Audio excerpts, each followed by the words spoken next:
ये फेस्टिवल हम लोगों ने मतलब ये तो हमारे बहुत घरेलू है, लेकिन हम लोग एक हर बार जो सम्मानित करते हैं उनको कुछ नाम देते हैं। तो इस बार हमने जो युवा साहित्यिक क्रांति का सम्मान हम इनको देना चाहते हैं मानस भाई को। आपका बहुत बहुत धन्यवाद, आप आए। अरे ठीक है यार, तू दे दे। अरे तू दे दे। नहीं, वो स्पेशली आपके लिए बनवाया है, बच्चों ने बनाया है वो।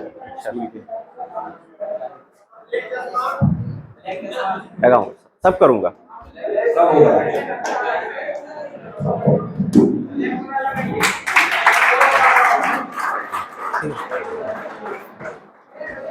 लीजिए शुरू करते हैं। गुड्डू भैया ने सोसाइटी को नहीं की, मानस भारद्वाज।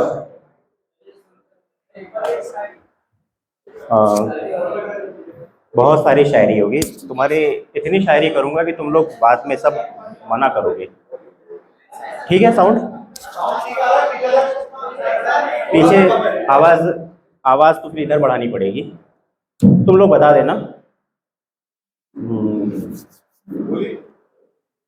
तुम जब आओगी, ये जॉन का शेर है। तुम जब आओगी खोया हुआ पाओगी मुझे, मेरी तन्हाई में ख्वाबों के सिवा कुछ भी नहीं।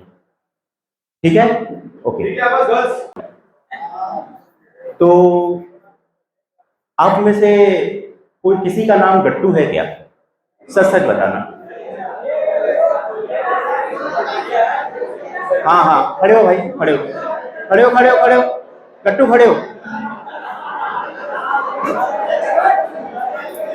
ठीक ठीक ठीक, चल ठीक है भाई, ठीक है, मैं तुमने देख लिया, मत देखो। किसी का नाम सोनल है क्या?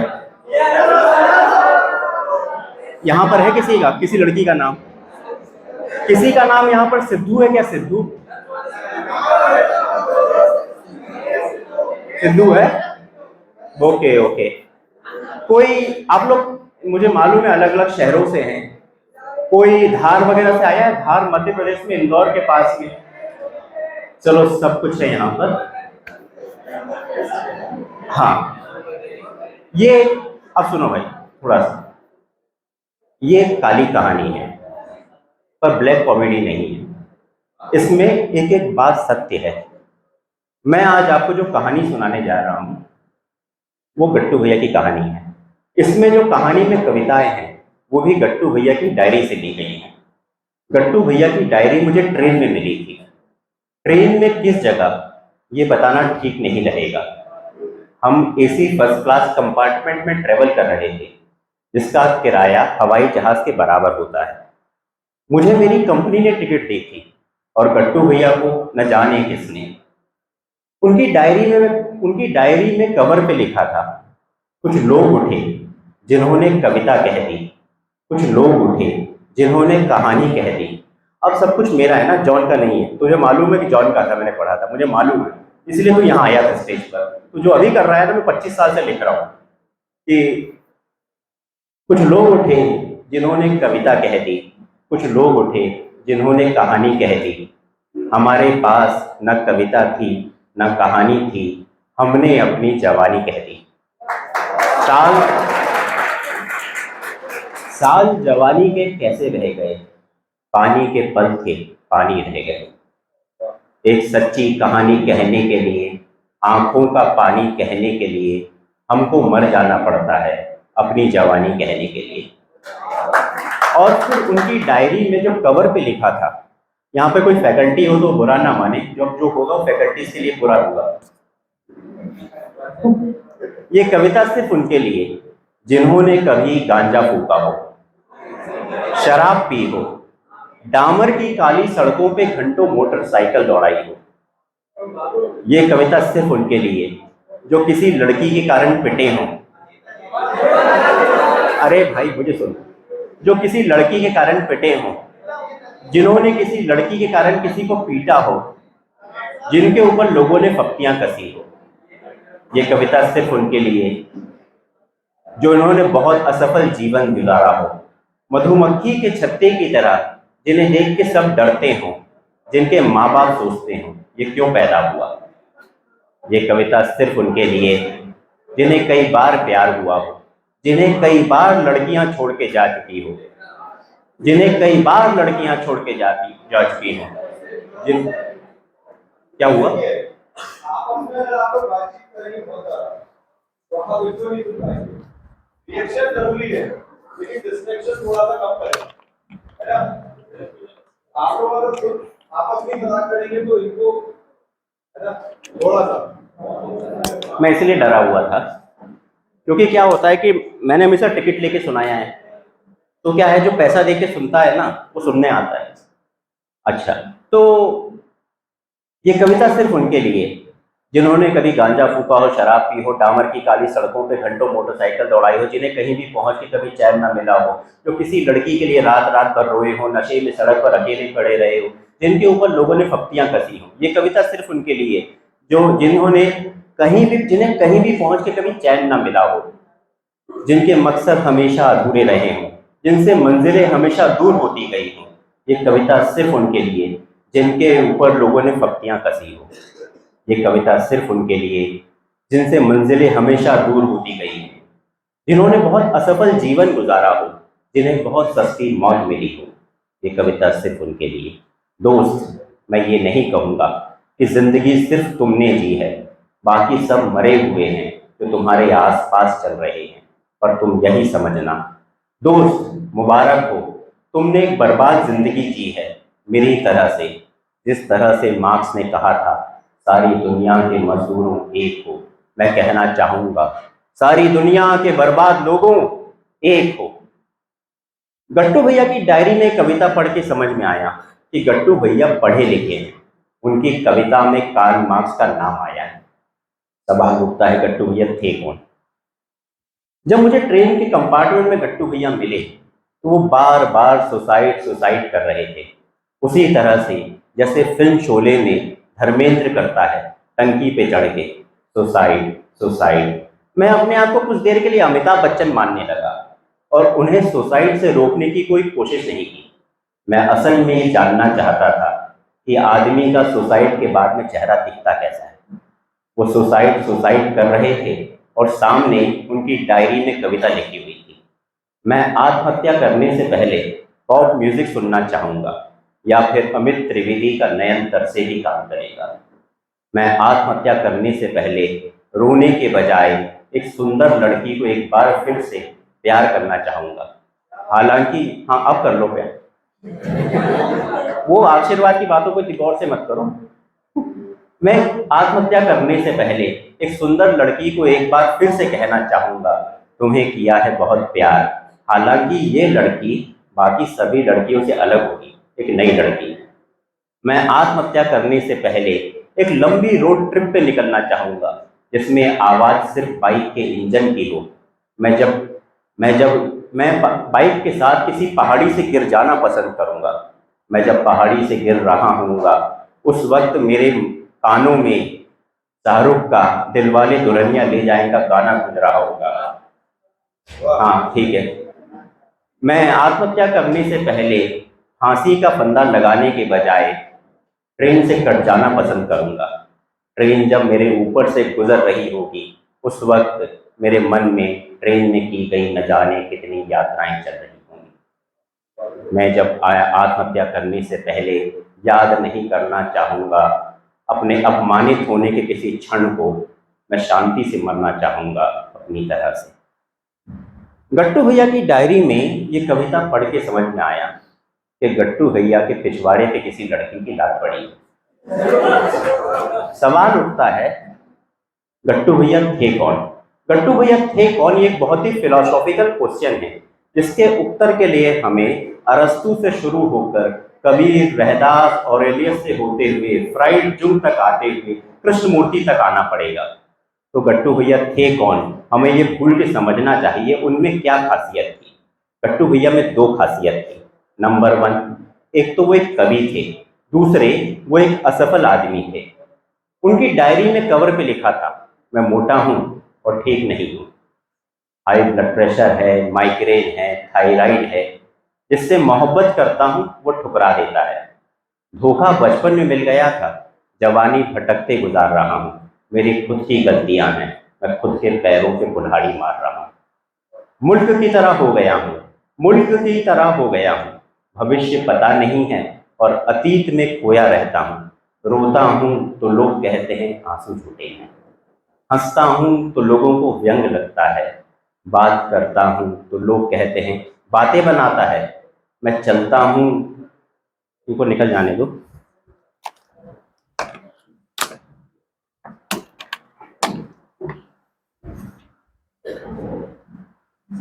बात बात करता हूँ तो लोग कहते हैं बातें बनाता है। मैं चलता हूँ तो लोग कहते हैं थोड़ा रुका करो।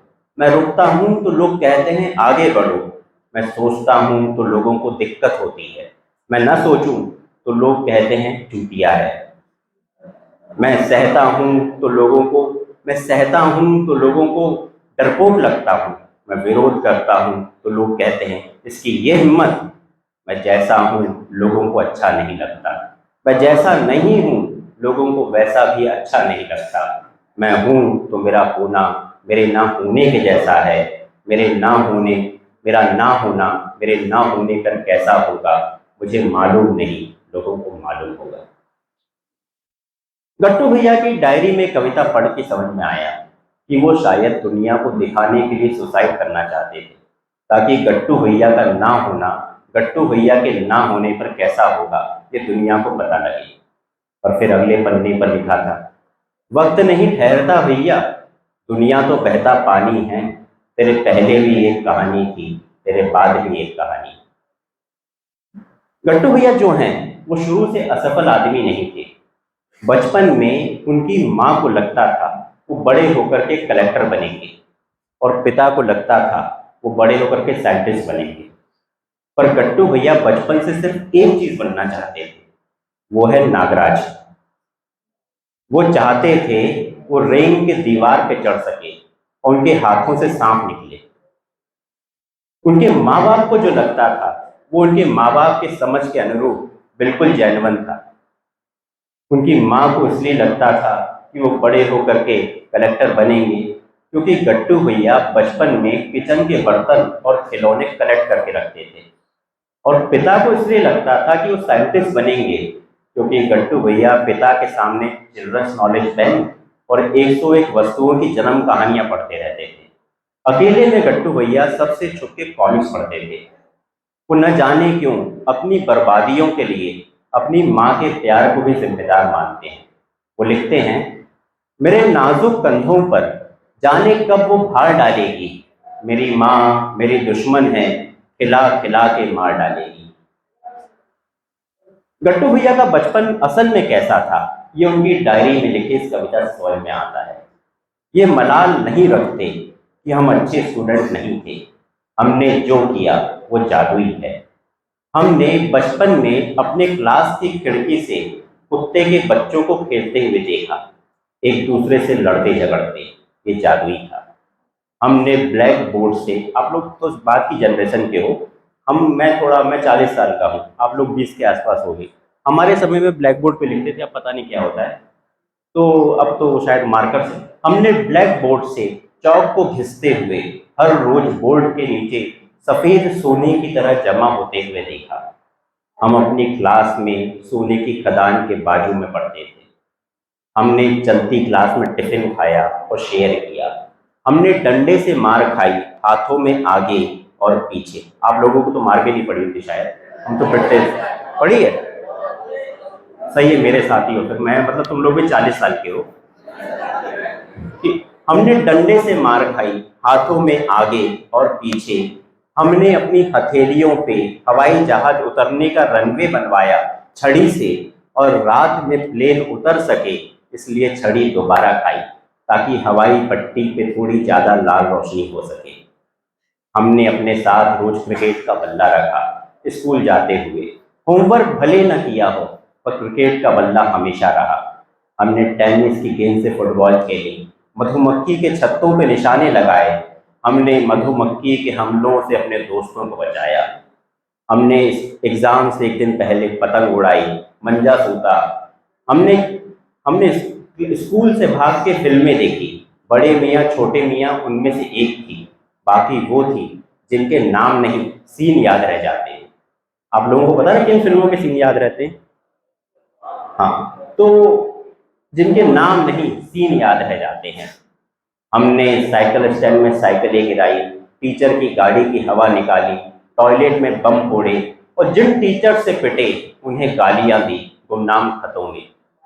हमने स्कूल जाते हुए नागराज बनने के सपने देखे, कभी सुपर कमांडो थ्रू, कभी डोबा, कभी फाइटर टूर्स। हमने कभी नहीं सोचा हमें बड़े होकर के डॉक्टर, कलेक्टर या इंस्पेक्टर बनना है। ना ही हम सोच पाए कि हमें बड़े होकर के अमीर बनना है। ये मलाल नहीं रखते कि हम अच्छे स्टूडेंट नहीं थे। पर बचपन कितने दिनों तक रह सकता है? आदमी को बड़ा होना ही पड़ता है। भले ही बचपन कितना ही जादुई हो, वो खत्म हो ही जाता है और रह जाती हैं बचपन की यादें। है, गट्टू भैया जो हैं वो डायरेक्ट बड़े नहीं हुए, वो बीच में टीन एज में आए, और टीन एज में आते हैं शरीर पे बाल के साथ साथ दिल में मोहब्बत।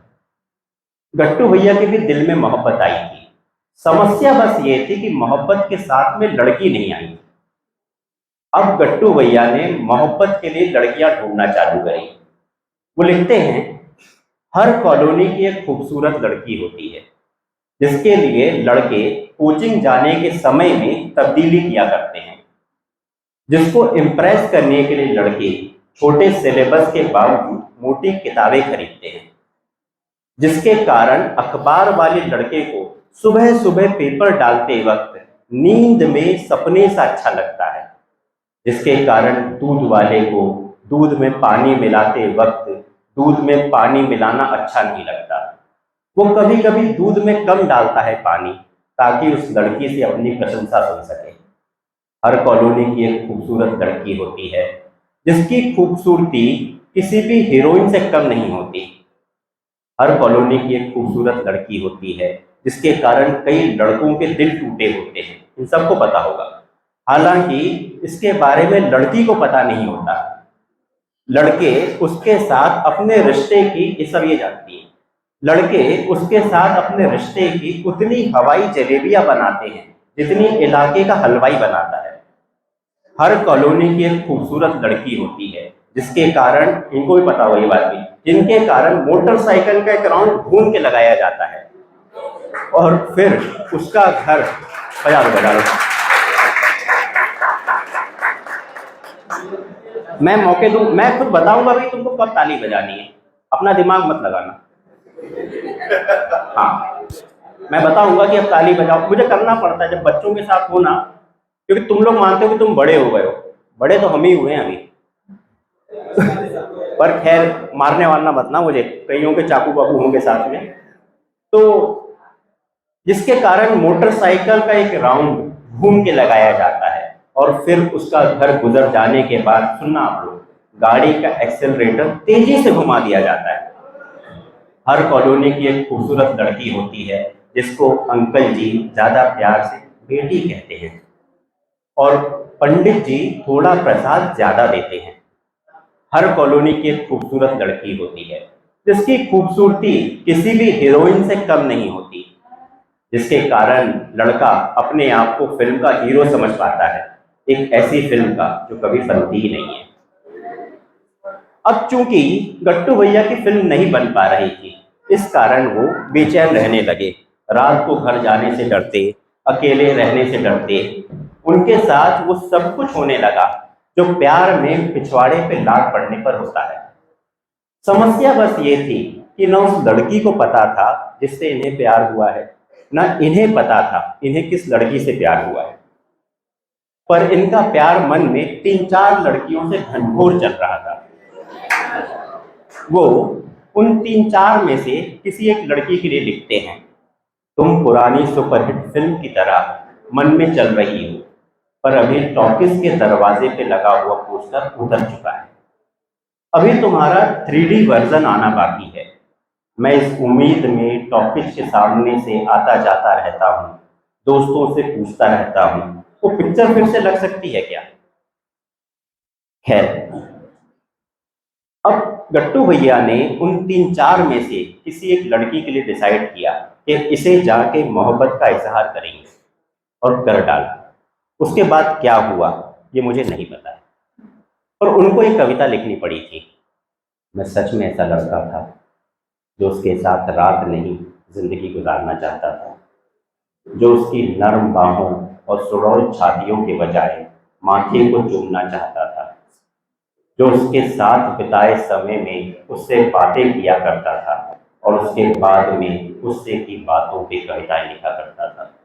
मैं सच में ऐसा लड़का था जिसको जिंदगी हिंदी फिल्मों की तरह लगती थी और वो फिल्मों के हीरोइन थी। हालांकि ना वो अच्छा गाना गा पाती थी, न चाकुओं से खेल पाती थी, न समंदर में तैर पाती थी। वो सिर्फ बुरा गाना गाती थी और आंसुओं की रेत चलाती थी। मैं सच में ऐसा लड़का था जिसको उसका रुमाल से मुंह पोंछना तक अच्छा लगता था। नोट करिएगा, मैं सच में ऐसा लड़का था जो उसके पर्स के साथ खेलना पसंद करता था। नोट करिएगा, लड़कियों को एक पसंद नहीं है कि कोई उनके पर्स के साथ खेले। मैं सच में ऐसा लड़का था। गट्टू भैया जो हैं एक छोटे शहर के लड़के थे। छोटा शहर गलत शब्द होगा गट्टू भैया के शहर के लिए। गट्टू भैया एक कस्बे के लड़के थे और कस्बे के लड़कों के साथ खास बात ये होती है कि वो तो कस्बे से बाहर निकल आते हैं, कस्बा कभी उनके अंदर से बाहर नहीं निकलता। गट्टू भैया अपने अंदर एक कस्बे को रखे हुए दुनिया को देख रहे थे। गट्टू भैया ने कक्षा 11वीं में अपने कस्बे धार को छोड़ के राजधानी भोपाल में आके रहने लगे। उन्होंने भोपाल की एक सस्ती कॉलोनी में एक 3 मंजिला इमारत में तीसरी मंजिल पर एक कोने में कमरा किराए पर लिया। गट्टू भैया को यहाँ छोड़ने उनके पिता आए थे। वो पिता जिन्हें पता नहीं था कि गट्टू भैया बचपन में नागराज बनना चाहते थे और जो कुछ दिनों बाद सुसाइड करने वाले हैं। वो पिता जो धार में एक सरकारी ऑफिस में हेड क्लर्क के नीचे वाले क्लर्क थे। गट्टू भैया का दाखिला एक ऐसे स्कूल में कराया गया जिसमें कक्षा 11वीं में क्लास में नहीं जाना पड़ता था और एक ऐसी कोचिंग में जो डायरेक्ट आईआईटी खड़गपुर ही पहुंचाती थी। गट्टू भैया ने कोचिंग में 2 चीजें देखी। नंबर 1, टाइट जीन्स में बहुत सारी लड़कियां। नंबर 2, और ज्यादा टाइट जीन्स में और ज्यादा लड़कियां। यहाँ पर गट्टू भैया के लिए प्यार करने के लिए बहुत सारे ऑप्शन थे। इनफैक्ट इतना ज्यादा प्यार कर रहे थे भोपाल में लड़के और लड़कियां कि जो प्यार नहीं कर रहे थे वो प्यार कर रहे लड़के और लड़कियों को देख के जल के मर रहे थे। इस कारण भोपाल में जल के मरने की बहुत सारी खबरें आ रही थी। गट्टू भैया ने इतनी लड़कियों के बीच में न जाने किस लड़की के लिए लिखते हैं, रात ख्वाब में क्या देखता हूँ, उसने अपने हाथों से अपना फोन नंबर मेरे हाथों पे लिख दिया है और अपने घर का पता बताया है, मुझे बुलाया भी। जागता हूँ तो क्या देखता हूँ, हाथों पर फोन नंबर तो मिट चुका है पर कलम चलने का निशान अभी बाकी है। उसके घर का पता तो याद नहीं पर यादों में अभी भी एक मकान बाकी है। बजाओ ताली, तुम बजाओ बजाओ। भोपाल में क्या, अरे मुझे पता है ना कब लगाना है। देखो मैंने बोला ना यहाँ बड़ा सिर्फ मैं हुआ हूं। हाँ, भोपाल में कोचिंग में लाओ यार तुम्हारी बातें।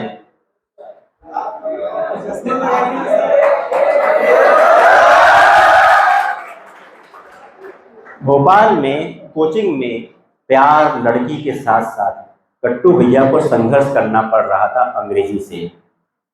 गट्टू भैया पढ़ने में बहुत अच्छे थे, फिजिक्स में मैथ्स में बहुत अच्छे थे, गणित में बहुत अच्छे थे। गणित में अंग्रेजी नहीं नंबर चलते हैं।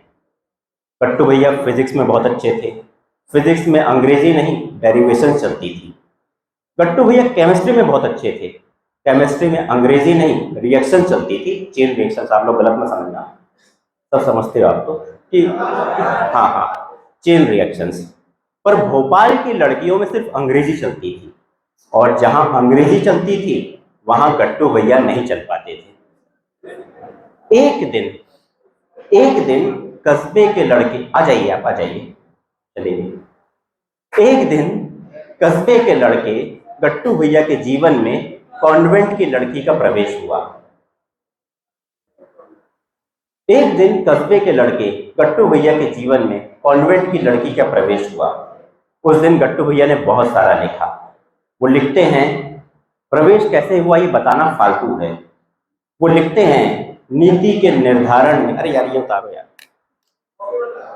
क्या दिखेगा कैसे, अंधा हूं मैं, तुमको तो दिखता है, तुम जवान हो, मैं बूढ़ा हो रहा हूं।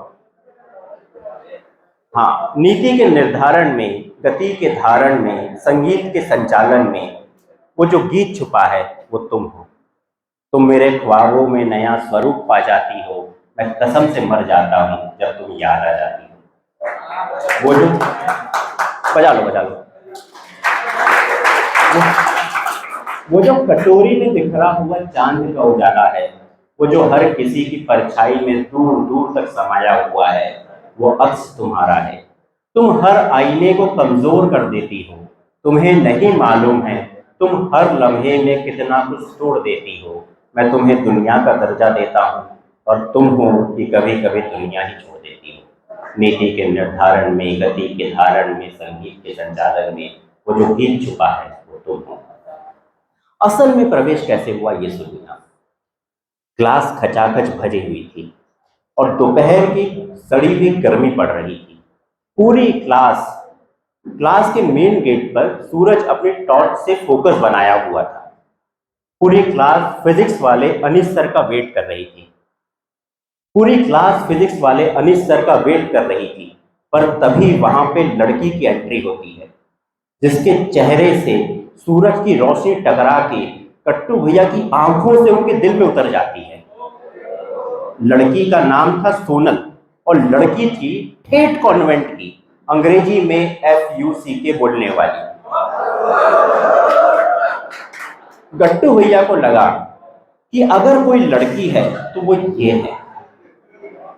उस रात वो लिखते हैं, वही पीली सलवार पहने, वही टी शर्ट धारीदार पहने, अपने रेशम से चेहरे को दुपट्टे से छुपा करके तुम एक बार इस तरह से आओ कि मरते दम तक याद रहे। तुम एक बार इस तरह से आओ कि हमारा दम ही निकल जाए। गट्टू भैया अपनी सोना को दूर से देखते रहते। जी हाँ, अब वो गट्टू भैया के लिए सोनल से सोना हो गई थी। सोनल की खासियत जिसपे गट्टू भैया मर मिटे थे, नंबर 1, सोनल सिगरेट पीती है।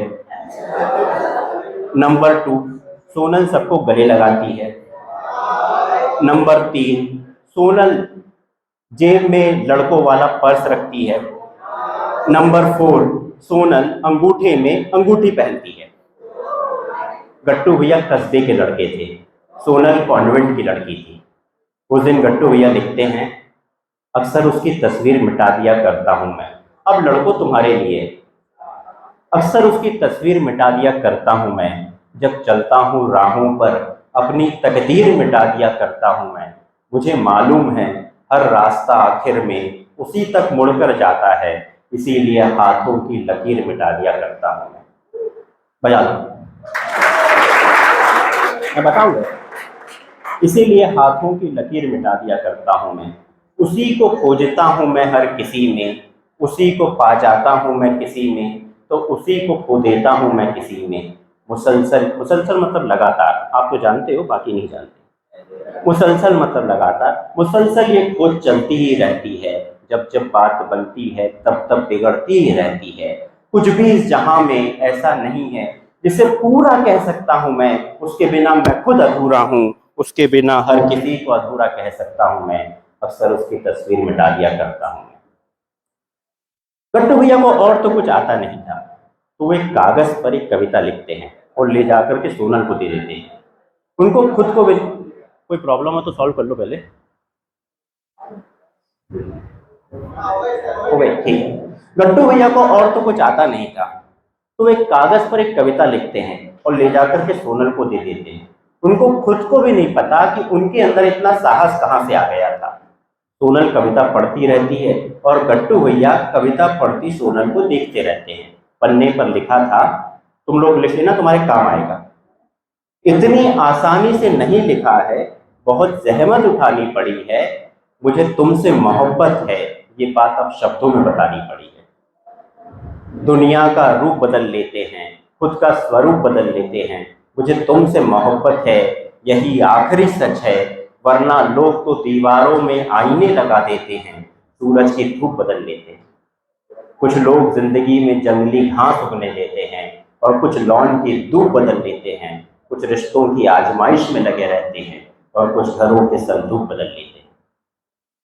कविता के नीचे गट्टू भैया का नाम लिखा था, गिरजेश माथुर। कविता पढ़ के सोनल बोलती है, वाह, ये तुमने लिखा है। कविता उस दिन हमें दो चीज पता लगती है। नंबर 1, सोनल वाह बहुत बोलती है। नंबर 2, गट्टू भैया का नाम था गिरजेश माथुर। कविता पढ़ के कॉन्वेंट की लड़की सोनल कस्बे के लड़के गट्टू भैया को हग करती है, उर्फ गले लगाती है। उस रात गट्टू भैया अपने कमरे में उड़ते हुए पहुंचे थे और उस शर्ट में बसी सोनल के शर्ट की खुशबू वो न जाने कितने दिनों तक सूंघते रहे हैं।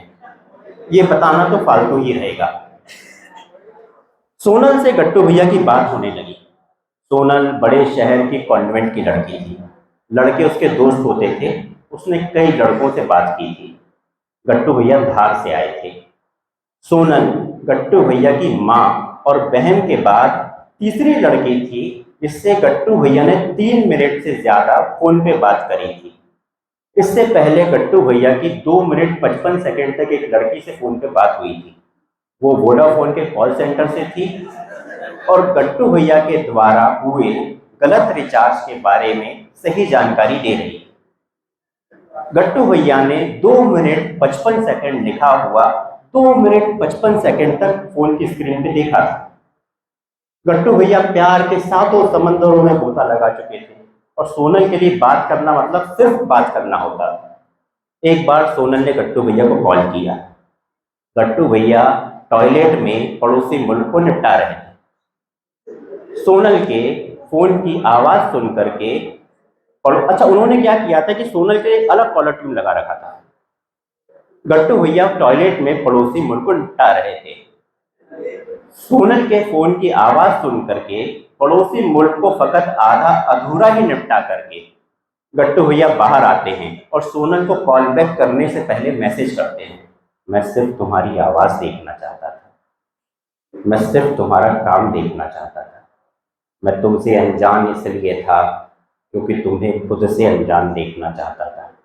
जानती हो मैंने तुम्हारा फोन क्यों नहीं उठाया? क्योंकि मैं कुछ देर स्क्रीन पे सिर्फ तुम्हारा नाम देखना चाहता था। बजाओ। सोनल का जवाब आता है, वाह वाह।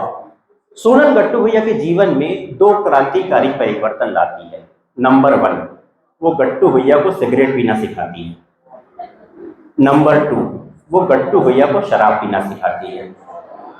टू बी प्रिसाइज, सिगरेट थी क्लासिक अल्ट्रा माइल्ड और शराब थी vodka Smirnoff apple flavour with Mountain Dew. क्या हुआ? अरे खड़े होके बोल भाई, देख खड़े होके बात कर, मैं खड़े होके बात कर रहा हूं ना। क्या हुआ? हाँ ठीक है, ओल्ड मॉन्ग पे आएंगे अपन, बाद में आएंगे। अभी ओल्ड मॉन्ग भी आएगा, गांजा भी आएगा, चरस भी आएगा, अफीम भी आएगा, सब आना है। यहाँ वो सब होगा जो तुम्हारे कॉलेज में अभी तक नहीं हुआ है। तो गट्टू भैया तब लिखते हैं, मैं एक ऐसी लड़की को जानता हूँ जो बहुत पढ़ती है, कविताओं पर बातें करती है। ये वही लड़की है जो जूते में चाकू रख के चलती है। वो सिगरेट के छल्ले बनाती है, दारू की बोतल कोहनी मार के खोल देती है। वो बहुत गालियां बकती है और हनुमान चालीसा भी पढ़ती है। वो बड़ी बड़ी बातें करती है, चौराहों पर लड़ती झगड़ती है और कमरे में अंधेरे से डरती है। उसे बाइक चलाने का शौक है, हाँ, पर कभी कभी उससे किक नहीं पड़ती है। वो बहुत कठोर है, ऐसा वो कहती है। वो बहुत मासूम है, ऐसा मुझे लगता है। वो बहुत प्यारी लगती है जब वो बाल पीछे करती है और उससे भी ज्यादा जब वो चिल्ला के अकड़ती है। वो कहती है वो मुझसे प्यार नहीं करती है। मुझे लगता है कि अगर कोई मुझसे प्यार करता है तो सिर्फ वो लड़की है। साहब वो एक लड़की है। साहब मैं उसे जानता हूँ, और इससे ज़्यादा दुनिया में क्या खूबसूरत हो सकता है, मैं एक ऐसी लड़की को जानता हूँ। कविता सुनाने से पहले मैं आपको ये बताना तो भूल ही गया था। एक गट्टू भैया सोनल के जाने के बाद सोनल के द्वारा पिए हुए सिगरेट के ठूंठ उठा के अपने पास रख लेते थे। आज भी गट्टू भैया के पास सिगरेट के ठूंठ रखे हुए डेट के साथ में। एक समय बाद आदमी के हिस्से में, तुम लोग सुन लेना, सिर्फ ठूंठ रह जाता है।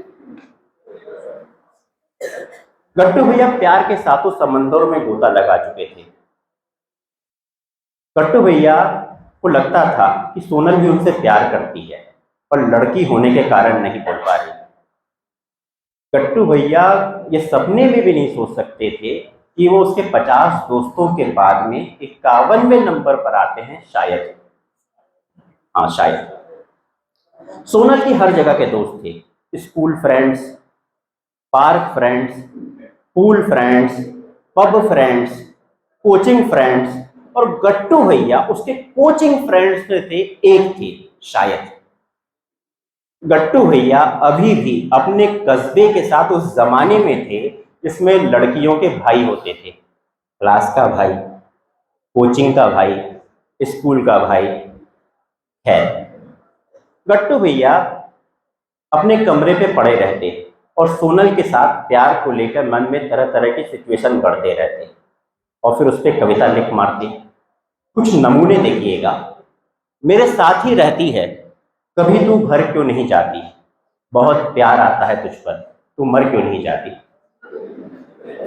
बिजली से बादलों में जल रहे हैं, अरमा ये दिल में मचल रही हैं, तुम जब से गई हो तब से ही मेरे घर में सांप निकल रहे हैं। जहर का तोड़ लाके दे दिया, 2-4 करोड़ लाके दे दिया, जब कहा मुझे छोड़ना चाहती है मैंने वो मोड़ लाके दे दिया। गट्टू भैया जिस गली में रहते थे उस गली में एक सिरे पर सिद्धू ट्यूशन पढ़ाता था। सिद्धू को सब सिद्धू भैया कहते थे। सिद्धू की एक ट्यूशन वाली दुकान थी, जी हाँ, उसने एक 10 बाय 10 की दुकान किराए पर ले रखी थी, जिसमें वो बीच में बड़ा सा टेबल डाल के बैठता और दुकान टेबल के चारों तरफ 8-10 बच्चे बैठते। सिद्धू एक रजिस्टर में जो बीच में लिखता वो बच्चे उतार लेते थे। सिद्धू की छोटी सी दुकान का सपना था वो एक दिन बड़ी कोचिंग बनेगी, Siddharth Shukla private limited classes. Siddhu Gattu भैया से उम्र में कितना बड़ा था ये तो नहीं पता है, पर वो गट्टू भैया को ट्यूशन बंद होने के बाद में दूध पिलाने ले जाता था। गट्टू भैया के घर पे पास की आंटी के घर से टिफिन आता था। टिफिन का ठंडा खाना हर रोज खाने के बाद गट्टू भैया को सिद्धू के द्वारा चौराहे पर खौलती कढ़ाई से निकलते नकली बादाम, नकली केसर और सस्ती मलाई डले हुए दूध को संजीवनी बूटी का आनंद देता था। सिद्धू के पास अपने जीवन के कई किस्से थे बताने को, और गट्टू भैया कोरी स्लेट थे।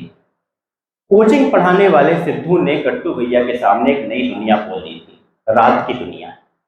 कोचिंग पढ़ाने वाले सिद्धू के दोस्तों में ज्यादातर वो लोग थे जिन्हें दुनिया वाले बिगड़े हुए लड़के कहते हैं।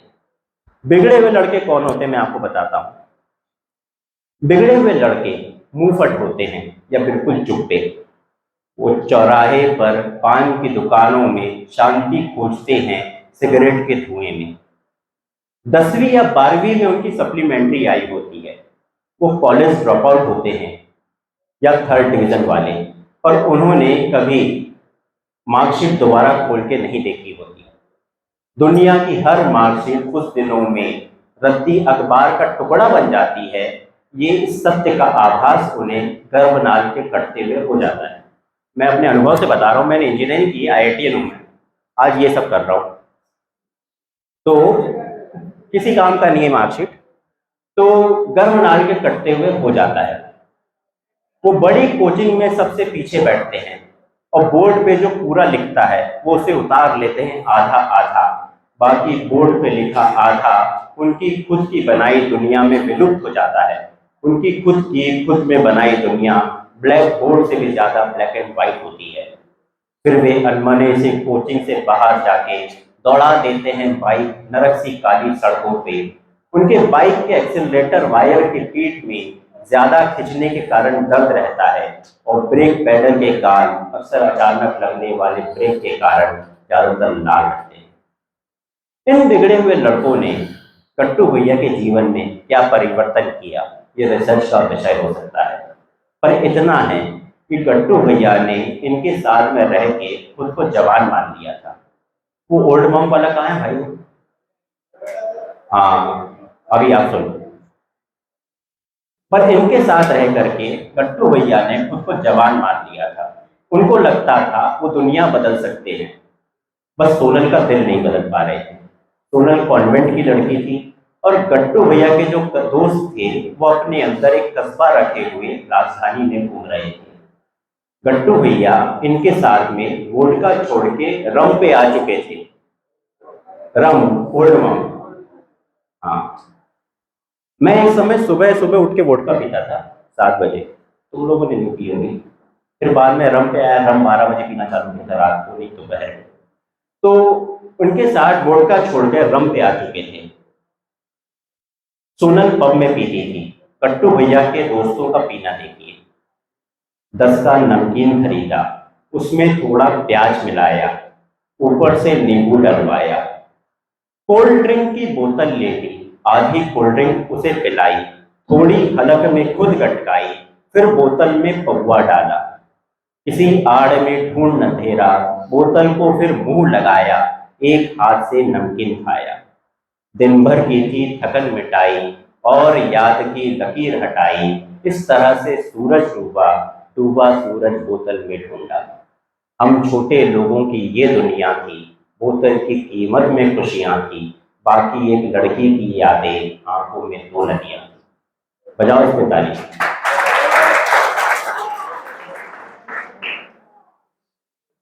गट्टू भैया, सिद्धू और उसके दोस्तों के आने के बाद में गट्टू भैया की पढ़ाई पाताल में चली गई थी। इस बार कोचिंग वाले टेस्ट में उनकी रैंक पढ़ने में दर्द होता था कमर में, इतनी नीचे लिखी हुई थी। पर गट्टू भैया ने खुद को जवान मान लिया था और जीवन का नया फंडा बनाया था। जवान लड़के रात को घर लेट जाते हैं, उनकी अपनी मसरूफियत होती है जिसे घर के बड़े नहीं समझ सकते। उनको पान वाले की दुकान हर रात बंद करानी होती है। इस धरती पर अगर जवान लड़के नहीं करेंगे पान वाले से रात की आखिरी बातें, तो पान की दुकानें बंद नहीं होंगी और पान की दुकानों का शेर धीरे धीरे बढ़ता जाएगा, जो इस धरती को लील लेगा। जवान लड़के हर रात इस धरती को पान की दुकानों के द्वारा लील लिए जाने से बचाते हैं। वो हर रोज बनाते हैं पान की पीक से पेंटिंग और सिगरेट के धुएं से बादल। इस धरती पे मौजूद बादल का कुछ प्रतिशत जवान लड़कों की सिगरेट का धुआं है, साइंस प्रूव नहीं कर पाएगा। जवान लड़कों को बस स्टैंड की आखिरी बस को भी विदा करना होता है और रेलवे स्टेशन की आखिरी ट्रेन को भी। बस के कंडक्टर को ये लगता है कि बस को वो चलाता है, ट्रेन के गाइड को नहीं पता कि ट्रेन उसके झंडे से नहीं, जवान लड़कों के कहने पर शहर छोड़ती है। जवान लड़कों की आंखों में होती हैं अनगिनत मोहब्बतें, जिसकी गिनती रात को चांद करता है। चांद असल में एक मुंशी है जिसके बही खाते में दर्ज है जवान लड़कों की आंखों की मोहब्बतें। घर वालों को लगता है जवान लड़के कुछ नहीं करते, घर वालों को नहीं पता जवान लड़के बूढ़े होके नहीं मरते। गट्टू भैया पे इतनी व्यस्तताओं के बीच में एक नई जिम्मेदारी और आ गई थी। सिद्धू के साथ में हर कुछ दिन में बस में बैठकर एक कस्बे में जाना और किसी अनजान घर में जाकर बैठ जाना। वहां पर एक लड़की बन सवर के हाथ में चाय कप लेकर के आती और सिद्धू को परोसती। सिद्धू को 2 मिनट का समय हर लड़की के साथ बाजू वाले कमरे में बात करने के लिए दिया जाता था। सिद्धू हर लड़की से पूछता था, आपने रामायण पढ़ी है?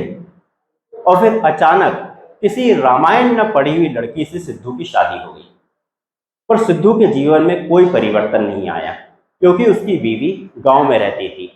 तब गट्टू भैया कहते हैं, मैंने देखा समझदार लड़कियों को मूर्ख पति मिले थे, खूबसूरत को बदसूरत, पढ़ाकू लड़कियों के पतियों को काला अक्षर भैंस बराबर था, मूर्ख लड़कियों के पतियों का सब तरफ आदर था। जिनके पति पहले प्रेमी थे वो ढूंढती रहती थी पतियों में बचा हुआ प्रेम, और जिनको लगता था उनके पति प्रेम नहीं करते, उन्होंने पाया सबसे ज्यादा प्रेम। पतियों की अलग अलग वैरायटी थी मार्केट में, पर इसका दहेज से उतना लेना देना नहीं था। जिनका दाम दहेज में सबसे ज्यादा था, उनमें से कुछ में भयंकर करुणा थी और कुछ में भयंकर करुणाहीनता। प्रेमी पतियों ने बाद में प्रेम की हत्याएं की और हत्यारे पतियों ने एक दिन किया प्रेम। मैंने देखा समझदार लड़की। भाई ताली वाली बजाओ यार जरा।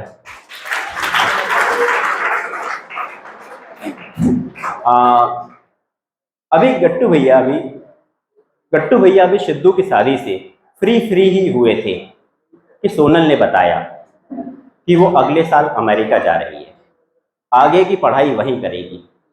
गट्टू भैया ने पूछा अपने भीतर के तूफान को न दिखाते हुए, पर फिर तुम्हारे आईआईटी जाने के प्लान का क्या होगा? सोनल कहती है, आईआईटी जैसे रबिश कॉलेज वैसे भी कौन जाने वाला था। मैं तो इस कोचिंग में इसलिए आती हूँ कि मेरे कई फ्रेंड्स भी यहीं आते हैं। गट्टू भैया हमेशा ये भूल जाते थे कि सोनल कॉन्वेंट की लड़की थी, बड़े बाप की इकलौती औलाद, और उनके भीतर का कस्बा अभी मरा नहीं था। उस रात गट्टू भैया को लगा वो सड़क पर लेटे हुए हैं और उनके दिल को प्रेस मान के कोई गर्म कपड़ा उस पर फेर रहा है। उनके ऊपर से कोई रोलर गुजर रहा है। वो लिखते हैं, मैं सड़क पे जीने वाला मोटरसाइकिल के इंजन की आवाज में तुम्हें तलाशता हूँ। मैं हाईवे पे तपती डामर में अपनी उंगली से तुम्हारा चेहरा उकेरता हूँ। धूल और धुएं ने मेरा मुकद्दर लिखा है, इश्क ने मेरे कदमों में यात्रा भर दी है। मैं तो अब तुम्हें ढूंढते ढूंढते तुम्हें भी नहीं पाना चाहता हूँ। मैंने मोटरसाइकिल में इंजन ऑयल भरते हुए महसूस किया है, ये तुम्हारी तरह तरल है। जैसे इंजन फिसलता है अपने ही अंदर अंदर, मैं वैसे ही अंदर अंदर फिसलना चाहता हूँ। इंजन की नियति होती है कहीं नहीं पहुँचना, हर जगह गाड़ी पहुँचती है, मैं भी कहीं नहीं पहुँचना चाहता हूँ। गट्टू भैया ने अपनी एक तरफा चलती प्रेम कहानी में आए सबसे बड़े भूकंप के बारे में अभी अभी अरेंज्ड मैरिज किए हुए सिद्धू को बताया। गट्टू भैया ने कोचिंग पढ़ाने वाले सिद्धू से उसी वक्त प्यार के एग्जाम को पास करने के लिए कोई क्रैश कोर्स करना चाहा। सिद्धू, अरे ऐसे कैसे अमेरिका चले जाएगी? तुमने उसे बताया नहीं तुम उसे कितना प्यार करते हो? भैया डायरेक्ट तो नहीं बताया, पर कविता सुनाई है उसके ऊपर लिखी हुई। बस यही तो गलती कर दी है। जाओ बताओ उसे, माने तो ठीक, नहीं तो उसके बाप के घर से उठा लेंगे उसे। तो अभी जानते नहीं हो सिद्धू भैया को। भैया, पर कविता पढ़ के गले लगी थी। कोचिंग में बाजू वाले सीट में बैठती है, रात रात भर फोन पे बात करती है, तो गले लगना तो आजकल ट्रेंडिंग में है। और कोचिंग में तो दूसरी तरफ भी कोई बैठता ही होगा ना। जाओ बताओ उसे। कुछ दिन पहले घर घर जाकर लड़की ढूंढने वाले और फिर अरेंज मैरिज करने वाले सिद्धू के द्वारा कहे गए ब्रह्म वाक्य तो भी जानते नहीं हो सिद्धू भैया को, घर से उठा लेंगे उसे, ने गट्टू भैया को इतनी राहत तो दे दी कि उस रात वो सोनल का सपना देखते हुए सो गए। अगले दिन अपने दिल के यूक्रेन के बीच हो रही बमबारी के बीच बचते बचाते गट्टू भैया डायरेक्ट कोचिंग में मोहब्बत और आईआईटी साथ में क्लियर करने के उद्देश्य से आए। उन्होंने और सोनल के सामने पागल और प्यासे कुत्ते की तरह खड़े हो गए। उस दिन सोनल उन्हें ऐश्वर्या राय और सोनाली बेंद्रे से भी सुंदर दिख रही थी। ये बताना तो फालतू होगा। सोनल, तुम रात को सोए नहीं क्या? मुझे कुछ कहना था। कहो। जब तुम अमेरिका चले जाओगी तो फिर जो हमारे बीच है उसका क्या होगा? मतलब मैं तुमसे बात कैसे करूंगा? व्हाट्सएप कॉल पे वो फ्री रहती है और तुम्हें देखूंगा कैसे? वीडियो कॉल कर लूंगी। पर फिर हमारे बीच क्या बचेगा? तुम अमेरिका मत जाओ प्लीज। अब सोनल को पहली बार कस्बे के लड़के और कॉन्वेंट की लड़की के बीच मौजूद खाई देखी। सोनल हमेशा इस खाई पर हाई जंप लगाकर गट्टू भैया को गले लगाने आती थी। समस्या बस ये थी कि गट्टू भैया को इतनी हाई जंप नहीं आती थी कि वो सोनल वाली साइड आ सके। तुम अमेरिका मत जाओ, ये कहते हुए गट्टू भैया की आंखों से न जाने कब से कहां से थमे हुए आंसू बहने लगे। वो आंसू जो आज तक इतने टीचर से पिटने के बावजूद नहीं बहे थे, वो आंसू जो गट्टू भैया के नागराज नहीं बन पाने के बावजूद नहीं बहे थे, वो आंसू जो एशिया के सबसे छोटे कमरे में अकेले हर रोज ठंडा खाना खाने के बावजूद नहीं बहे थे, वो आंसू आज सोनल के सामने न जाने कैसे बहने लगे थे। और जब गट्टू भैया रो रहे थे, उस वक्त पूरी कोचिंग फिजिक्स वाले अनीश सर का वेट कर रही थी। गट्टू भैया रो रहे थे कोचिंग में उस दिन, जिस दिन बताया गया था कि पानी पृथ्वी की सतह पर थोड़ा बेंड होके रहता है। गट्टू भैया रो रहे थे कोचिंग में जिस दिन बताया गया था कि लाइट रिफ्रैक्ट होती है। गट्टू भैया उस दिन पूरी कोचिंग में अकेले थे, इनफैक्ट वो पूरी दुनिया में अकेले थे, क्योंकि सोनल ने अपने बैठने की जगह बदल ली थी और उसके बाजू में न जाने कौन आके बैठ गया था। उस रात गट्टू भैया ने कोई कविता नहीं, उनको पहली बार पता लग गया, उनको पहली बार पता लग गया कि आज उनके दिल के ऊपर इतना बोझ अचानक आ गया है जिसका वजन कविता को भी उठाने की अब आदत नहीं। इंटरवल है, इसके बाद में आप लोग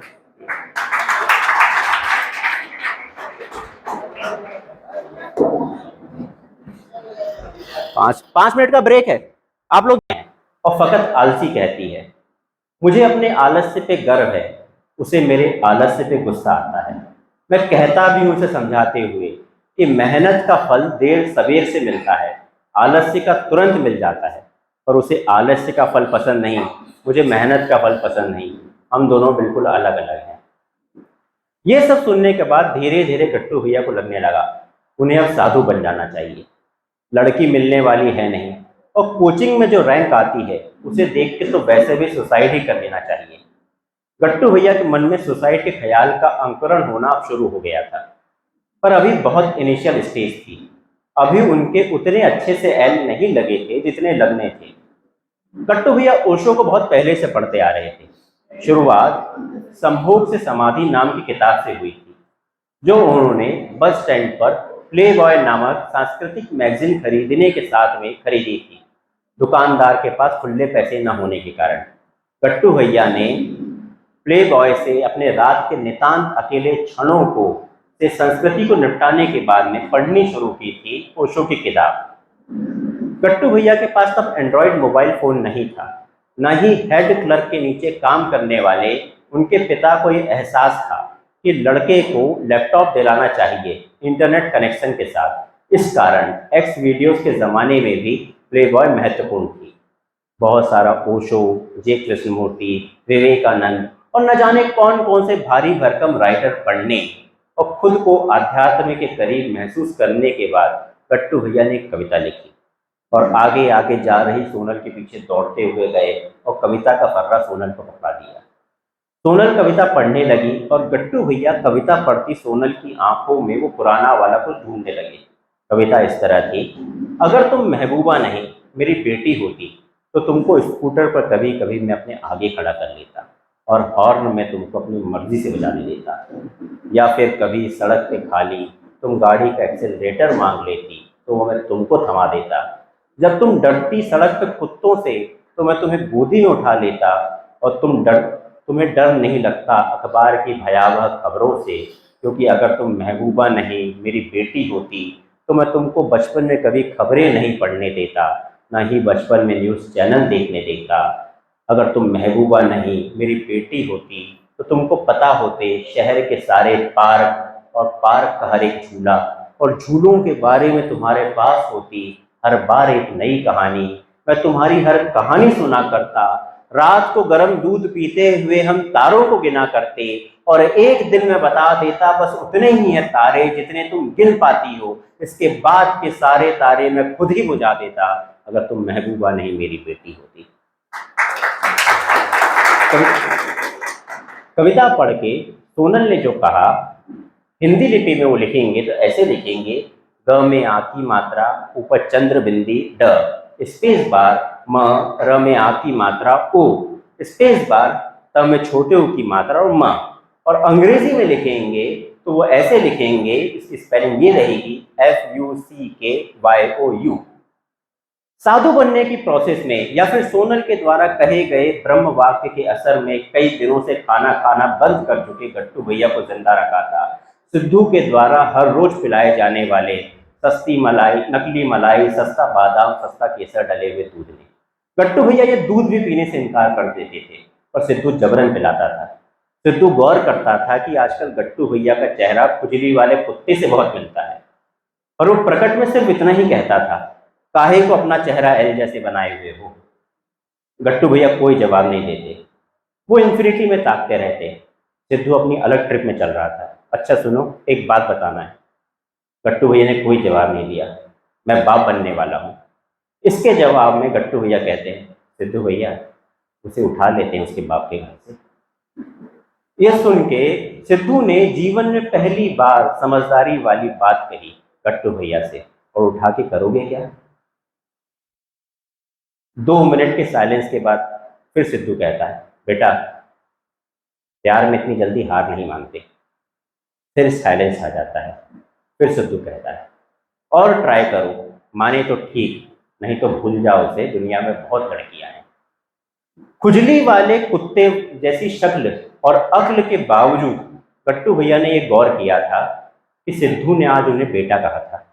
इस अनजान शहर में पहली बार किसी ने गट्टू भैया को बेटा कहा। प्रश्न, सिद्धू भैया असल में हैं कौन? उत्तर, सिद्धू भैया एक औसत आदमी है। औसत लोग कौन होते हैं मैं आपको ये बताता हूँ। 7 औसत लोगों ने निभाया, जिनमें टैलेंट था वो बहुत जल्दी दूर हुए। जो औसत थे 7 रहे, गोंद की तरह, उनने हमेशा दोस्ती निभाई। जो टैलेंटेड थे वो बहुत जल्दी दूर हो जाते थे। औसत ने कभी अपना फायदा नहीं देखा। वे खुश थे हल्का टूटा हाफ कट चाय का गिलास थामे, हाफ कट चाय और गप्पों में। उन्हें गप्पों में मिलता रहा टॉनिक। उनकी सांसों की खुराक थी नुक्कड़ की चाय की दुकान की छज्जे की महक। छज्जे पे लिखे थे बेहद छोटे छोटे सपने। औसत लोग सिर्फ फायदा देते थे, दही में बैक्टीरिया की तरह। हम उनको दही की तरह खाते रहे। 7 औसत लोगों ने निभाया। तालियां बजा लो। अब सही बन रहा है नाटक। मैं भी देख लूँ मैं कहाँ हूँ, क्योंकि अब मुझे भी छोटा करना पड़ेगा, आदमी कम है तो। हाँ, कई दिनों तक खाना ना खाने के कारण गट्टू भैया का वजन बहुत गिर गया था, और अब वो साधु के बाद वाले स्टेज पे आ गए थे और नागा बाबा दिखने लगे थे। और नागा बाबाओं में बहुत हिम्मत होती है। नागा बाबाओं से हर सरकार डरती है। कुंभ का जब मेला लगता है तो जिस्म पर भभूत लगाए नागा बाबाओं के लिए अलग से घाट होता है।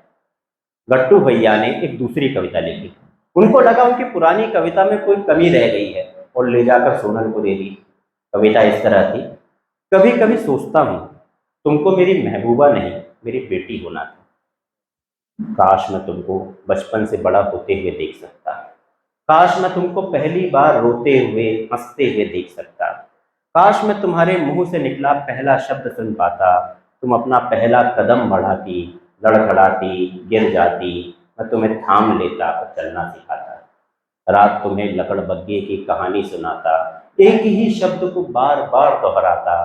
तुम नींद में ख्वाब में होती और मैं जागते हुए ख्वाब में होता। कभी कभी सोचता हूँ, जानती हो मैं तुम्हें कहता था तुम मेरे लिए सब कुछ हो। नहीं, तुम मेरे लिए सब कुछ नहीं हो। तुम रोशनी हो, तुम ख्वाब हो, तुम जिंदगी हो, तुम ही मौत भी हो। मैं तुम्हारे बिना जीने की सोच सकता हूँ, मगर मैं तुम्हारे बिना जी नहीं सकता। कभी कभी सोचता हूँ तुमको मेरी महबूबा नहीं मेरी बेटी होना था। कविता पढ़ के सोनल ने जो कहा वो ऐसा था, तुम कितने चूतिया हो यार। अभी तक तो मुझे तुमसे थोड़ी बहुत उम्मीद थी। मैंने क्या तुम्हें कभी कोई झूठी उम्मीद दिलाई? कभी तुम्हें कहा मैं तुम्हें पसंद करती हूँ? गट्टू भैया, पर फिर जो हमारे बीच था वो क्या था? मतलब क्या हुआ कभी हमारे बीच? फोन पर बात और क्या। मैं तुमसे कभी कोचिंग के बाहर कहीं मिली भी हूँ, कभी कहीं गई हूँ तुम्हारे साथ घूमने? क्या हुआ कभी हमारे बीच? गट्टू भैया हमेशा ये भूल जाते थे कि वो कस्बे के लड़के थे और सोनल कॉन्वेंट की लड़की थी। उनके मुंह से सिर्फ इतना निकला, पर वर कुछ नहीं। अभी तक तो मुझे तुमसे उम्मीद थी, पर मैं अभी तुम्हारा नंबर। यार वो दरवाजा बंद कर दो, बंद कर दो उसको पूरी तरीके से।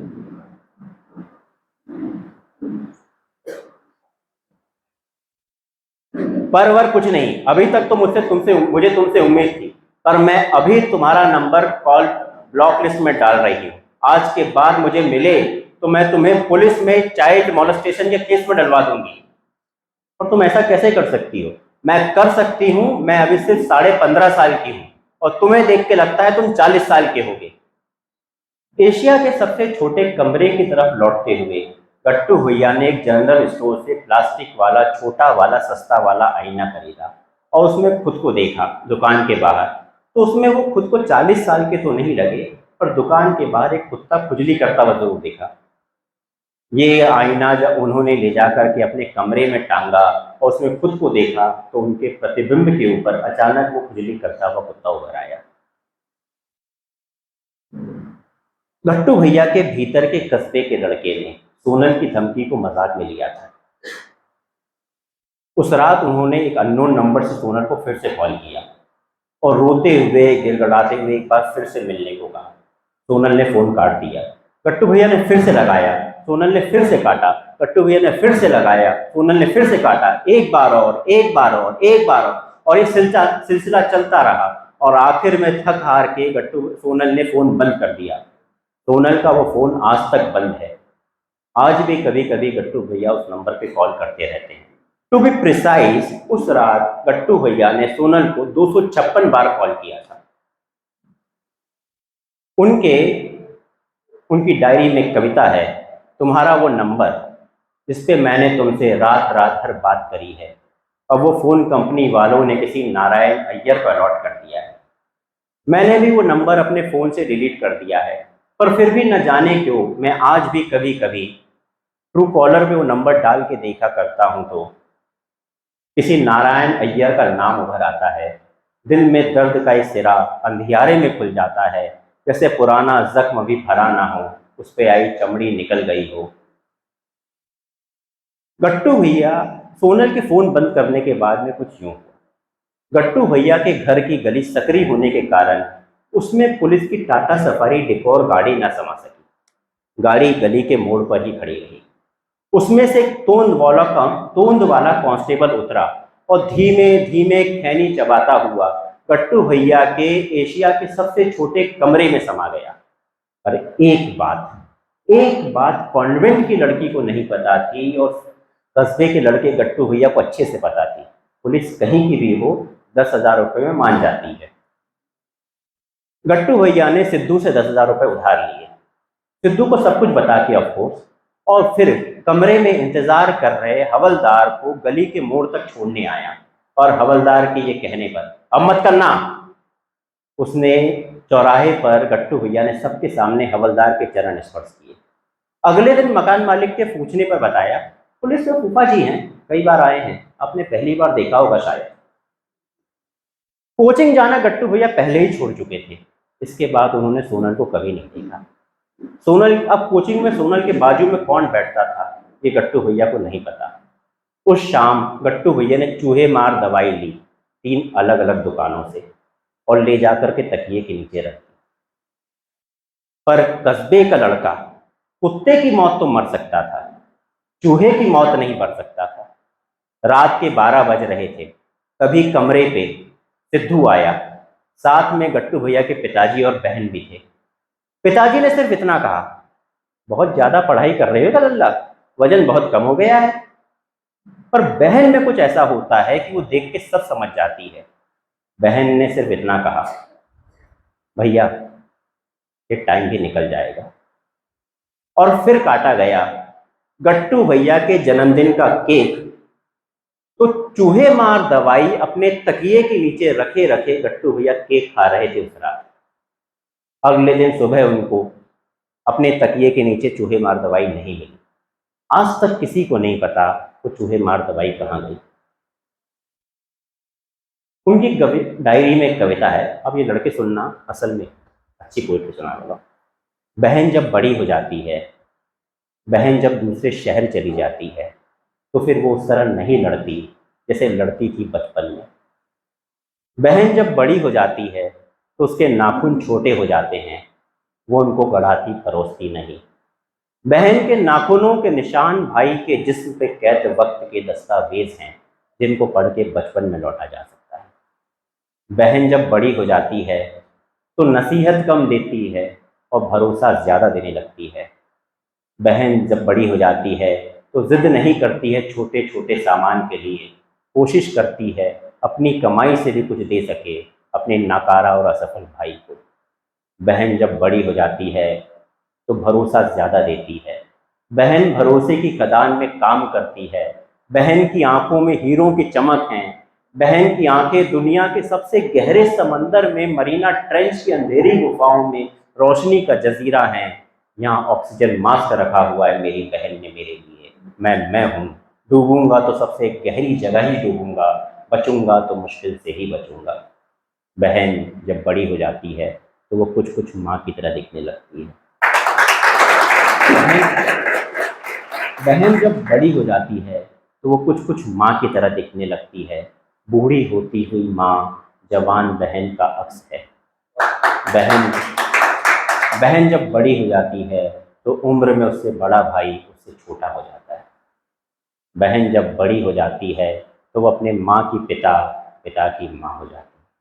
बहन जब बड़ी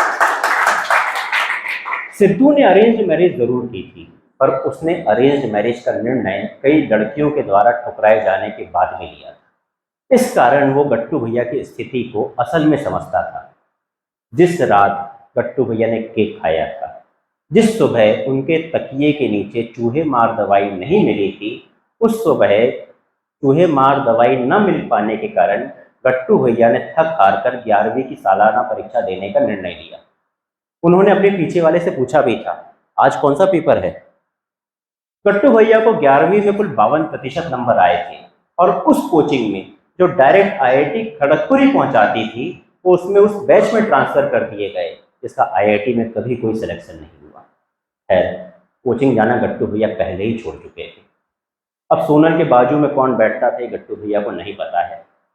गट्टू भैया दोपहर में 3 बजे तक सोकर उठ के एक नेवी कट पीते। सोनल के बाद उन्होंने क्लासिक अल्ट्रामाइल छोड़ दी थी। कहाँ गया वोडका वाला? हाँ, सोनल के बाद उन्होंने क्लासिक अल्ट्रामाइल छोड़ दी थी। फिर वो 3:30 बजे टॉयलेट में जाते और पड़ोसी मुल्क को निपटाते हुए दूसरी नेवी कट पीते। फिर बाहर आते और चौराहे पर जाते। सिद्धू ने उन्हें कहा था कि अपने साथ ट्यूशन पे आने के लिए और वहाँ पर 11वीं के बच्चों को पढ़ाने के लिए और 12वीं में अपने बैच में बैठ जाने के लिए। फिर वो 11वीं के बच्चों को क्या पढ़ाना है इसके नोट्स पढ़ते और सिद्धू के साथ में कोचिंग में चले जाते और 11वीं के बच्चों को पढ़ाते। उसके बाद में सिद्धू के साथ हर उस बैच में बैठे रहते जो वो 12वीं के बच्चों को पढ़ाता। गट्टू भैया वहाँ पढ़ते कुछ नहीं, बस खुजेले कुत्ते वाली शक्ल लिए बैठे रहते। उसके बाद में सिद्धू और उसके दोस्तों के साथ घूमने निकल जाते और सुबह के 4 बजे तक लौट कर आते। कभी कभी वो सुबह के 5 बजे ब्रह्म मुहूर्त में प्ले बॉय से संस्कृति को निपटाते। गट्टू भैया सिद्धू और उसके दोस्तों के बारे में लिखते हैं, बहुत छोटे लक्ष्य थे उनके, सुनना आशीर्वाद, बहुत छोटे लक्ष्य थे उनके, पर वो उसमें खुश थे। किसी को अपने बचपन के साथी को छोटा दिखाना था, किसी को उनके बीच में आग मूतना था जिनके साथ वो हर शाम रहते थे, किसी को एक फिल्म का पोस्टर लगवाना था उस एक शहर में जिसमें वो एक लड़की ब्याही गई थी जिससे वो कभी प्यार किए थे। बहुत छोटे लक्ष्य थे उनके। वह हर रोज उनके सपने चखने के मुंह में जाते दानों पर निर्भर थे। जिस दिन चखना 50 रुपए का होता था उस दिन सपने कलर होते थे और जिस दिन चखना 5 रुपए का उस दिन सपने ब्लैक एंड व्हाइट थे। उन्हें ना दुनिया बदलनी थी ना अपने दिन। वो क्रांति जैसी बेसिर पैर की बातों का मजाक उड़ाते थे और अपनी माँ के जल्दी मर जाने पे रोते थे। उन्हें ना दुनिया बदलनी थी ना अपने दिन। बहुत छोटे लक्ष्य थे उनके। सिद्धू के कहीं भीतर, बहुत भीतर एक इच्छा थी कि गट्टू भैया उसकी तरह न बने। सिद्धू को अपने बारे में कोई गलत फहमी नहीं थी। वो एक कम कामयाब आदमी थे, उसने गट्टू भैया को हर वो गलती करने से रोका तो उसने खुद की। गट्टू भैया की उम्र में कम कामयाब को लोग कौन होते हैं ये सुनिएगा। वो जो अपनी जड़ों से नहीं उजड़े, वो इसी शहर में रहे, वो कम कामयाब थे जो अपने माँ बाप के साथ रहे। सबकी नज़रों में वो कम कामयाब थे, उनके लिए रिश्ते कम अच्छे घरानों से आए जिन्होंने अपने शहर के चौराहों पे खड़े पेड़ों के साथ गीत गुनगुनाए। वो जिनको अपना शहर अच्छा लगा, जो उसकी खुशबू से दूर नहीं हो पाए, वो कम कामयाब थे जो बड़े शहरों की कतारों में न समाए।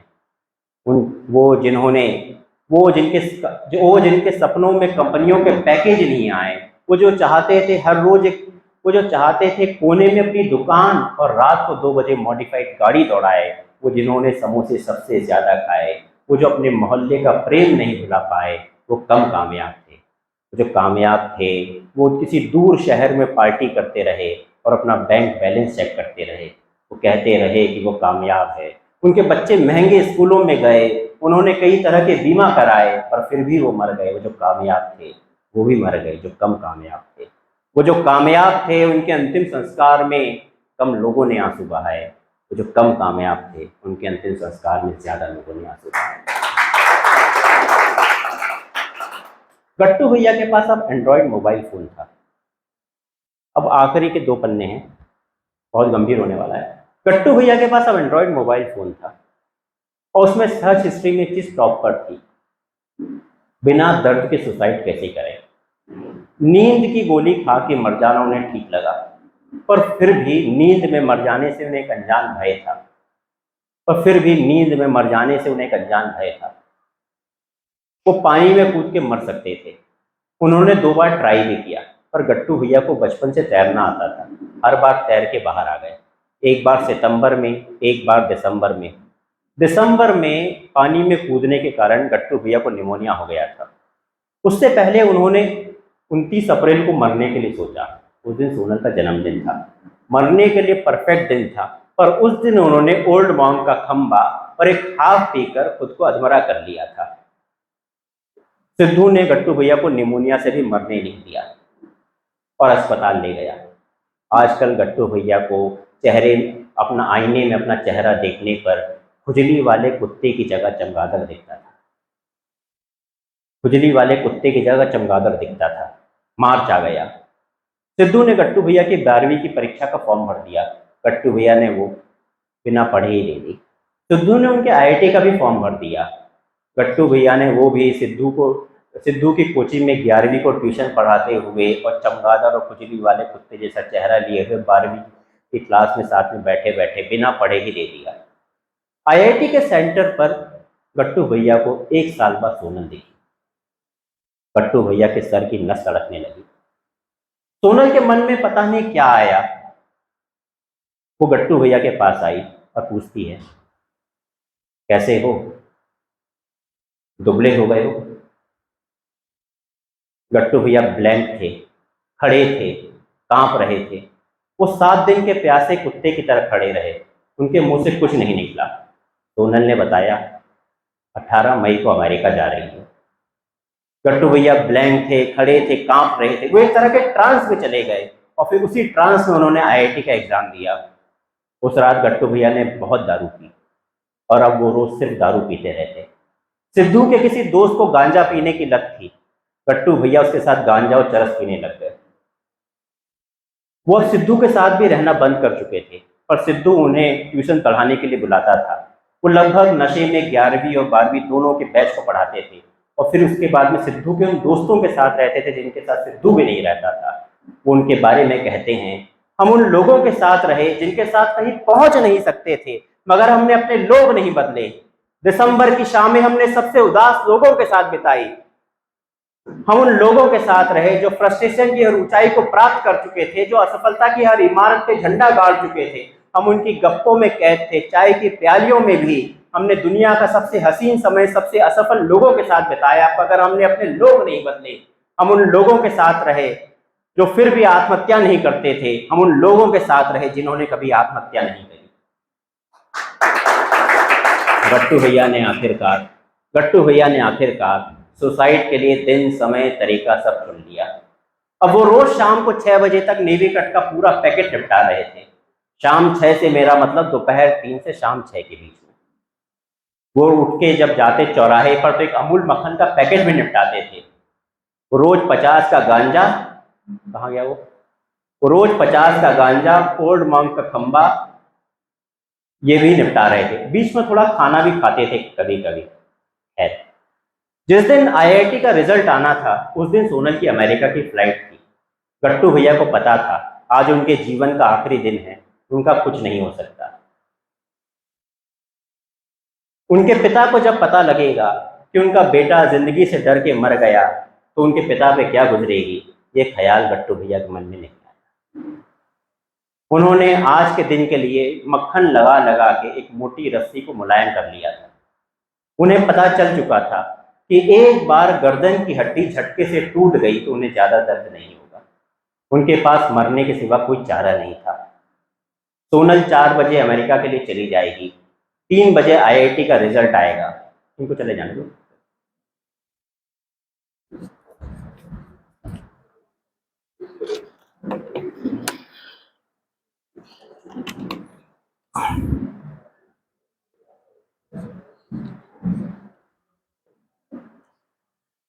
तीन बजे आईआईटी का रिजल्ट आएगा।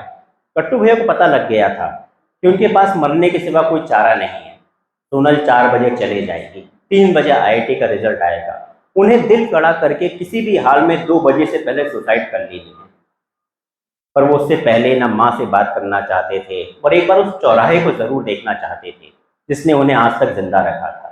पर वो ना माँ से बात करना चाहते थे, ना पिता से, ना बहन से। ये लोग उन्हें कमजोर कर सकते थे। और एक बार वो सोनल की आवाज़ जरूर सुनना चाहते थे। उन्होंने न जाने कहाँ से सोनल का नंबर जुगाड़ लिया और उसे दोपहर में 1 बजे फिर से कॉल किया। सोनल ने फ़ोन नहीं उठाया। गट्टू भैया ने एक बार फिर से लगाया, सोनल ने फ़ोन नहीं उठाया। एक बार और, एक बार और, एक बार और। आखिर में खींच करके गट्टू भैया ने फ़ोन बंद कर दिया और फांसी का फंदा तैयार करने लगे। उन्होंने बाहर जाके चौराहे को देखा, चाय पी, नेवी कट का पैकेट खत्म किया और वापस आकर फांसी का फंदा पंखी से लगाया, कुर्सी नीचे रखी और गले में फंदा डाला। उन्होंने न जाने क्या सोच करके जेब में पड़ा स्विच ऑफ फोन एक बार फिर से चालू किया और गले में फांसी का फंदा लगाए लगाए ही सोनल को एक बार फिर से कॉल किया। सोनल ने फ़ोन नहीं उठाया। उन्होंने खुद से कहा वो आज फ़ोन नहीं उठाएगी, वो आज फ़ोन नहीं उठाएगी। उन्होंने लंबी सांस ली, उन्होंने एक लंबी सांस ली और कुर्सी से नीचे कूद गए। गट्टू भैया फांसी के फंदे पे लटक गए पर उनके गर्दन की हड्डी नहीं टूटी। अभी भी फोन उनके हाथ में ही था। उनके मुंह से निकल रहा था, उनके मुंह से वो कुछ बोल नहीं पा रहे थे। वो अथाह पीड़ा में थे, वो छटपटा रहे थे, बेचैन थे। फोन अभी भी उनके हाथ में था। तभी फोन बजा। इसकी स्क्रीन पे लिखा हुआ था सोनल। गट्टू भैया के मन में आया कि अब वो फोन ना उठाएं। वो फांसी पे लटके हुए थे पर उन्होंने साइड में रखी कुर्सी पर वापस पांव रखे और फोन उठा लिया। गट्टू भैया के मुंह से कुछ नहीं निकल रहा था। वो दर्द में थे, अथाह पीड़ा में थे। उधर से सोनल चिल्ला रही थी, गट्टू मैं एयरपोर्ट पर हूं, अमेरिका जा रही हूं, पर यहां टीवी के हर स्क्रीन पर तुम्हारी फोटो आ रही है और तुम्हारा नीचे नाम लिखा हुआ आ रहा है। इसमें लिखा हुआ है तुम्हारी आईआईटी में ऑल इंडिया रैंक फर्स्ट है।